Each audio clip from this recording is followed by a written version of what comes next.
সম্মানিত দর্শক শ্রোতা, আসসালামু আলাইকুম।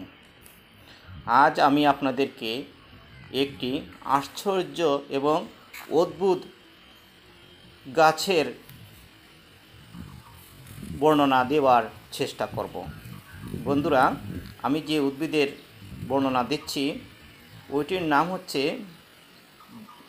তুরুকছন্ডাল, ওইটি হচ্ছে বাংলা নাম, আর অন্য আরেকটি নাম রয়েছে ড্যান্সিং প্লান্ট। এই ড্যান্সিং প্লান্ট বা এই তুরুকছন্ডাল গাছটির সাথে আজ আমি আপনাদের পরিচয় করিয়ে দিচ্ছি। আমার সামনে যে গাছটি আপনারা দেখছেন ওইটি হচ্ছে তুরুকছন্ডাল। এর বৈজ্ঞানিক নাম ডেসমোডিয়াম জিয়ারেন্স, একটি বিস্ময়কর ও দুর্লভ উদ্ভিদ। এটি প্রায় হারিয়ে যাচ্ছে প্রকৃতি থেকে এখন। এটি মূলত এর নাচার ক্ষমতার জন্য বিখ্যাত। আচ্ছা, চলুন এ সম্পর্কে আমরা আরও কিছু জানি। সাধারণ নাম ড্যান্সিং প্লান্ট, টেলিগ্রাফ প্লান্ট, তুরুকছন্ডাল। বৈজ্ঞানিক নাম আমি আগেই বলেছি, ডেসমোডিয়াম জিয়ারেন্স।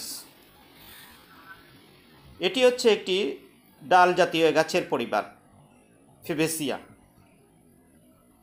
আর এই উদ্ভিদটির বৈশিষ্ট্য হচ্ছে এই উদ্ভিদের পাতার গঠন বিশেষত একটি বড় প্রধান পাতা ও দুটি ছোট পার্শ্ব পাতা থাকে।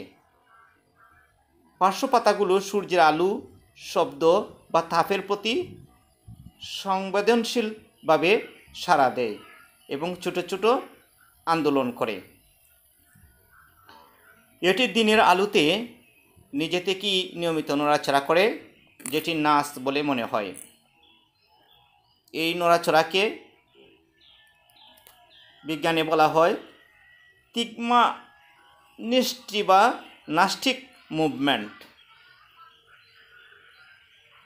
আপনারা যে দেখছেন এর পাতা নড়ছে, আসলে কিন্তু এখন বাতাস বইছে, এই বাতাসে নড়ছে। বাতাস ছাড়াও আমি দেখেছি যখন সূর্যের তাপ এই উদ্ভিদের উপর পড়ে তখন এই যে নিচের দুইটি পাতা, সংযোগ পাতা রয়েছে ছোট, এই ছোটো পাতাগুলি নড়াচড়া করে। আচ্ছা, এই উদ্ভিদটি কোথায় পাওয়া যায়? সাধারণত ভারত, বাংলাদেশ, থাইল্যান্ড এবং চীনের কিছু অঞ্চলে জন্মায়। বর্তমানে এটি বিরল এবং সাধারণ সংগ্রহকারীরা শখের বশে এটি চাষ করে থাকেন। যেমন আমি এটি সংগ্রহ করছি শখের বশে। আগামীতে যখন ফুল ফুটবে তখন আমি আরও বিস্তারিত এই গাছ সম্বন্ধে বলার চেষ্টা করব। এটা বিশেষ করে উষ্ণ আর্দ্র আবহাওয়ায় বালু জন্মে, হালকা ছায়াযুক্ত স্থান এবং সুনিষ্কাশিত মাটি পছন্দ করে। নিয়মিত পানি দিতে হয়, তবে পানি জমে থাকা উচিত নয়। কিছু ব্যবহার এবং গুরুত্ব আপনাদেরকে তুলে ধরার চেষ্টা করছি। এটি মূলত শৌখিন গাছ হিসেবে পরিচিত, ঘরের সাজসজ্জায় বা গবেষণার কাজে ব্যবহৃত হয়। ছোটদের বিজ্ঞান চর্চার জন্য এটি আকর্ষণীয় একটি উদ্ভিদ।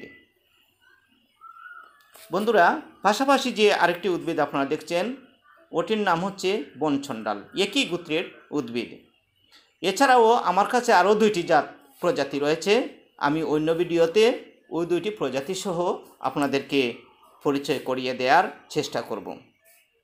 বন্ধুরা, আপনারা আমার ভিডিওটি দেখলেন, আর এই ভিডিওটি দেখে আপনাদের ভালো লাগলে আমার হক মাস্টার ইউটিউব চ্যানেলটি সাবস্ক্রাইব করে এবং লাইক কমেন্ট করে আরও উৎসাহিত করুন।